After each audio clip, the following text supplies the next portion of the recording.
Hello बच्चों, तो चलिए अपना प्रश्न पढ़ते हैं।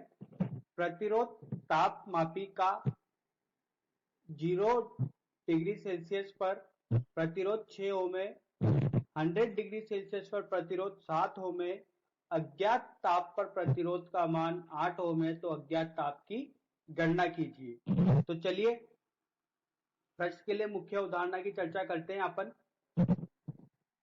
मुख्य अवधारणा, तो देखिए यहाँ पर अगर अपन मुख्य अवधारणा में देखेंगे तो जैसा कि अपन को पता है कि प्रतिरोधकता जो होती है, प्रतिरोधकता जिसे अपन प्रदर्शित करते हैं रो से, ये होती है अपन की m बटे n e का वर्ग टाउ। ठीक है। अब देखिए यहाँ पर अगर अपन बात करें m, तो m क्या है यहाँ पर? द्रव्यमान। किसका द्रव्यमान है? यहाँ पर पदार्थ का द्रव्यमान है। ठीक है। जिस भी अगर पदार्थ की अपन बात की जाती है उसका द्रव्यमान है। n क्या है यहाँ पर? प्रति एकांक में मुक्त इलेक्ट्रॉनों की संख्या। तो ये क्या है? मुक्त इलेक्ट्रॉनों की संख्या है यहाँ पर। ई क्या है? आवेश है इलेक्ट्रॉन का। और टाउ क्या है यहाँ पर? विश्रांति काल। ठीक है, विश्रांति काल।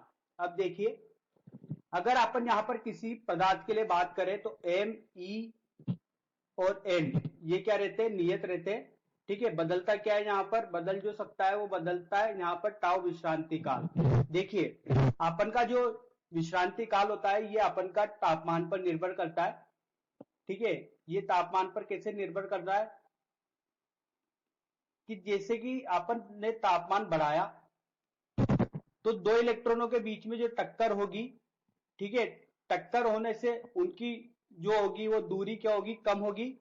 अगर दूरी कम होगी तो जो समय होगा वो कम होगा। तो समय कम होगा तो जो उनका विश्रांति काल होगा वो क्या होगा? कम होगा। भाई अगर दो इलेक्ट्रॉनों के बीच में अगर यहाँ पर टक्कर हो रही है तो अगर वो टक्कर अगर तापमान बढ़ाने से टक्कर बहुत जल्दी जल्दी होने लग जाए तो उनके बीच का समय कम हो जाएगा। तो वही समय क्या कहलाता है? अपन का श्रांति काल या विश्रांति काल। ठीक है। अब देखिए अपन का विश्रांति काल का मान क्या हो गया? कम हो गया। तो यहां पर प्रतिरोधकता बढ़ गई है। ठीक है। अगर अपन किसी पदार्थ के लिए बात करें तो एम, एन और ई को अपन ने यहाँ पर नियत रखा है। ठीक है। तो रो व्युत्क्रमानुपाती हो गया टाउ के। तो अगर टाउ का मान कम हो गया तो प्रतिरोधकता बढ़ गई है। ठीक है।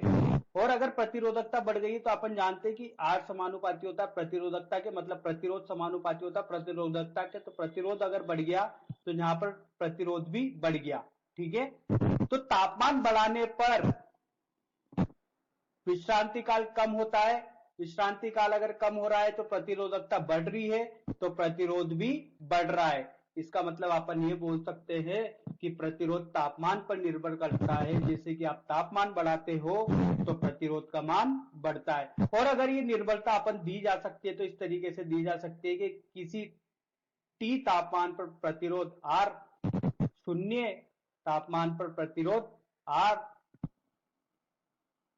एक धन एल्फा ताप गुणांक और उनके बीच का तापांतर। तो किसी भी प्रतिरोध का ताप पर निर्भरता इस तरीके से दी जा सकती है। यहाँ पर एल्फा होता है ताप गुणांक जो कि नियत होता है किसी भी पदार्थ के लिए। ठीक है। अब देखिए इस मुख्य उदाहरण के आधार पर अपन अपना प्रश्न को हल करते हैं। तो देखिए प्रश्न का हल अगर अपन मुख्य उदाहरण के आधार पर देखें तो देखिए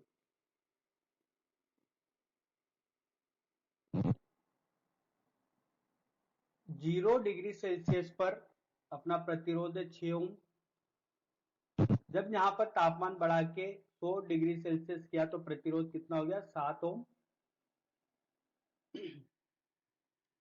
तो बोला गया है किसी अज्ञात तापमान पर प्रतिरोध 8 ओम हो जाएगा। तो इस अज्ञात तापमान का मान बताना है अपन को।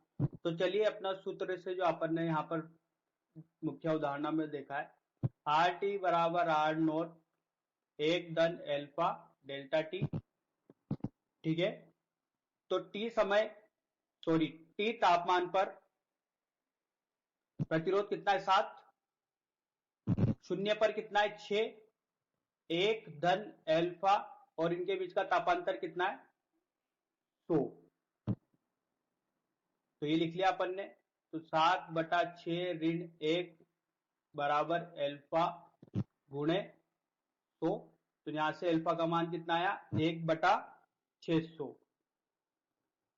ठीक है, अब अपन अपनी दूसरी शर्त पर चलते हैं जिसमें बोला है कि T तापमान पर प्रतिरोध कितना है 8 ओम, शून्य तापमान पर प्रतिरोध कितना है 6, एक धन अल्फा का मान अपन ने निकाला 1/600 और वो तापमान कितना है, तापांतर कितना है T। ठीक है, तो 8/6 ऋण 1 बराबर 1/600 गुणे T, तो 2/6 गुणे 600 बराबर T, तो T का मान कितना है यहां से 200 डिग्री सेल्सियस। तो आपन का यह वह तापमान है जिस पर अपन को प्रतिरोध कितना मिलेगा 8 ओम, तो यही अपन को निकालना था 200 डिग्री सेल्सियस। तो ये अपना क्या हो जाएगा, उत्तर हो गया है। ठीक है, तो आशा करता हूं आपको समझ में आया होगा। धन्यवाद।